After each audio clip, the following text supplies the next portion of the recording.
from KTVU Fox 2 San Francisco, macro growing ahead of busy summer in Oakland. So that's already some sort of weird framing. What do you mean busy summer? You're expecting more crime and junkies and violence when it gets hot? What does this even mean? And macro, of course, if you didn't know, is the Mobile Assistance Community Responders of Oakland. So they will jump through any hoops, twist themselves into a pretzel just to make sure that you know the police are not going to do it. And they are a unique kind of first responder that show up to non-violent, non-emergency situations, meeting people where they are. More than 90% of their responses involve homeless people. So I can assume it's just a handful of hipsters or maybe former junkies or maybe even current junkies that show up and give junkies Narcan or something on the street. But let's see what they have to say. It's a program designed to respond to non-violent, non-emergencies. New at 6 tonight, KTVU. And are we under the impression that most of the offenses in Oakland are non-violent? Or are they quite literally smash and grab robberies so terrible that businesses are fleeing? So we're going to hire a couple of 20-somethings to crouch down and get on their knees and talk to the junkies that are having an episode outside the Coliseum. Crystal Bailey spent the day with a macro crew as it answered calls. She's live in Oakland. This is obviously a scam. Oh, they got trucks. Who's paying for all this? It's a scam, right? And I have recently become obsessed with tracking the Oakland Police Department Twitter account. I want to take a look. I mean, I've done that several times, so I'm not going to go through the whole thing, but I do want to take a look at one of their posts after this. And now with more on where the program is since it began. Well, Heather, the program was launched in April of 2022, and just 2 years later, city officials say this is just the beginning. Now, more than 90% of responses... Wait. In April 2022, they launched this. And have things got better at all? Or has it gone the exact opposite direction, and you guys fired the police chief? It took you more than a year to replace one, and businesses left and right have left. So are they helping at all? Involve homeless people, and the team I rode along with today says they're slowly and steadily seeing results. Doubt it. We're going to come back as soon as I hear that bed's available. Josh Hayes and Cora Schutz are a unique kind of first responder. Called it. I literally called it. It's a bunch of hipsters that crouch down and get on their knees to talk to junkies hanging out around the BART station. Responders. We would call them beforehand, let them know that you're coming in. They're one of the teams with the Mobile Assistance Community Responders of Oakland, known as MACRO. The street teams responding to non-violent, non-emergency situations using compassion to meet people where they're at. What does that even mean? They use compassion to meet people where they're at. So they're basically just having a conversation with a dope fiend living in a tent, sleeping on a bed of needles. What are you talking about? Meet people where they're at? Right? This is mind-boggling. Did you just say mind-boggling? Yeah, mind-boggling. When things are so crazy, it gets your thoughts all trapped like in a bottle.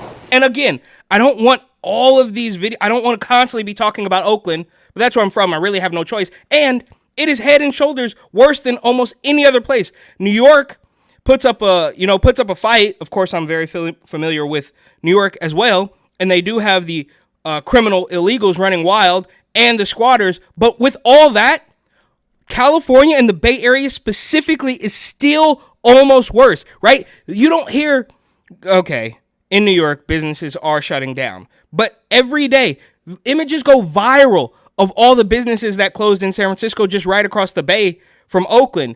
And that's only because Oakland is sort of San Francisco's little brother, and they don't even get as much play. But when that In-N-Out closed, sent shockwaves throughout the entire nation. The way the program's designed, we're not enforcement agents. It's not threatening. We come offering things. Hayes is a community intervention. So this man thinks in order to help people, we go to junkies offering things.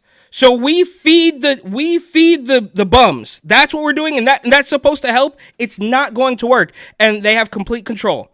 I mean, these weirdo wokies, I guess these people are probably stupid and they truly believe they're doing good, but it's not going to work. And you got people like Pamela Price, of course, the Alameda County District Attorney, who I think is also fairly stupid and doesn't know how destructive she's being. There's obviously levels to this madness. Specialist, and Schutz is an EMT. They provided me with support and support and phone numbers so I could get the necessary medication that I need to. Are you serious, bro? This guy could barely put together a sentence, and they gave him a phone number, and they're getting paid for this? Somebody bought them a van. They have at least one van. How? I'm figured out To make it. At just 2 years old, the program is having a growth spurt. By March 2024, the team... So we're going to bring in more people to launder more money, right? And after 2 years, we're having a growth spurt. And I can almost guarantee, and perhaps I'm wrong. Maybe I'm wrong. I would love to be proven wrong, but this is not going to work. And Oakland is circling the drain. I've said it a million times. I've told friends personally, it's over. It's not going to get any better. Gavin Newsom can put up as many cameras on the highway as he wants, but it's absolutely over. Because even when everybody knows how terrible it is, the criminals still take control, right? And we all know about the bipping. We all know about the smash and grabs. We all know about the robberies, but it still happens. They do not care. Responded more than 17,500 times.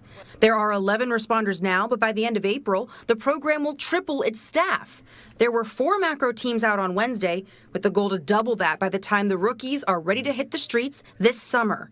The city announced the macro phone number, 510-44-MACRO, just a few weeks ago, and it's already bringing in more calls. We want this to be an outlet so that we're not clogging up the 911 system and that the right teams are... Yeah, and the Oakland Police Department is constantly... They just post the same couple of images every single day on Twitter and Instagram about how to stay safe. I mean, they basically tell you, just let the robbers take whatever they want. And they say, oh, well, 911 doesn't really work, so know when to use it. But if something goes wrong, you should call 911. And then they're also investigating racism, perceived racism from a woman who wasn't even an Oakland Police Department officer at the time 12 years ago. We're going to do every single thing that we can to get to the bottom of this. We have to have people here at the Oakland Police Department that love Oakland, that care about the community. We cannot have people here who hold racist, hateful views serving our community. And so we give the community our word that we're going to do everything that we can and look deep into our practices to make sure that wherever the gaps are, that they get fixed and they get fixed immediately. And of course, you got the Federal Monitor, whose entire job it is to destroy police departments, well, specifically in Oakland, but I'm sure they're all over the place, right? The Federal Monitor, not the same one, but the same position, decided that the BLM protesters in, was it Washington or Denver, and of course New York, they deserved money. And the Federal Monitor also decided that as horrible as the crime is in Oakland, we should be investigating police misconduct. And then you get people like this pretending, I guess, that getting down on your knees and having a conversation with a dope fiend in a tent, sleeping on a bed of needles, is going to fix the city. Absolute insanity. Responding to the right cause. And the teams don't just sit around and wait for dispatch. If there's not a call coming in, they're out looking for one. You see people laid out on the sidewalk, or people that look like they might be in pain, or people that are sleeping in precarious positions, and we would stop for them. Schutz and Hayes have helped build the program since day one. You're feeling okay today? No medical complaints? And they say they'll be... You feeling okay today? No medical complaints? That's all. That's a meeting people where they are. Give me a break. Here to train new staff later this month. That always feels good to know that we made a difference. I'm watching it work, and that's what keeps me here. Now, this team says they get between 6... Doubt it. I'm watching this work. I bet you it didn't. I bet you it's not going to work. and 10 calls a day, sometimes up to 15. But they say they answer 100% of the calls they get. And during interactions, the Wait. So they're answering 100% of the calls? Meanwhile, 911 can't even pick up the phone, right? I mean, there's articles going back, 2 years. There was a headline that said, Oakland residents and San Francisco residents are waiting at least 20 minutes to get to speak with a 911 dispatcher. But these people, this blue-haired weirdo who's actually making a meme of herself and doesn't even realize it, they're answering 100% of the calls and going around talking to junkies on... I'm losing it. I'm absolutely losing it. Takes feedback from people they're serving, using it to inform the way they coordinate future services. It can take multiple touches, multiple interventions, multiple attempts just to get that sliver of opportunity to get somebody the help they need. So what were you doing when there were criminals breaking into cars outside of In-N-Out and committing armed robbery outside of Denny's in the crime corridor on Hagenberger? Where were you then? Now, there's no data just yet around how many times people are dialing that new phone number. But hang on. This is really sad because what's this young lady's name? Crystal Bailey. She seems like a nice enough girl. She's a very cute little reporter, but she's completely sold her soul to this weirdo, fake news, KTVU, is propaganda, establishment, hack losers. Still reach Macro through 911 or via email. But of course, these teams are getting busy, getting ready for a very busy summer with about 20 more people joining the team in the. Yeah, a very busy. What does that mean? A very busy summer, right?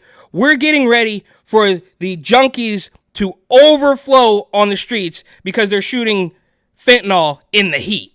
Streets come June.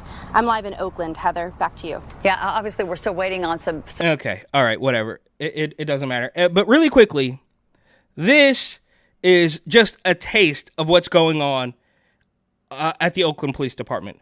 The Oakland Police Department is providing safety tips for our community members to minimize the risk of becoming a victim victim of a robbery at an ATM. So they're not going to help you.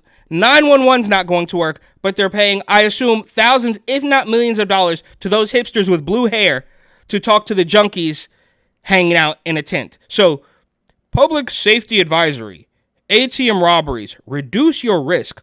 Always scan the area and watch for suspicious persons or activity around an ATM. When possible, use ATMs inside the bank.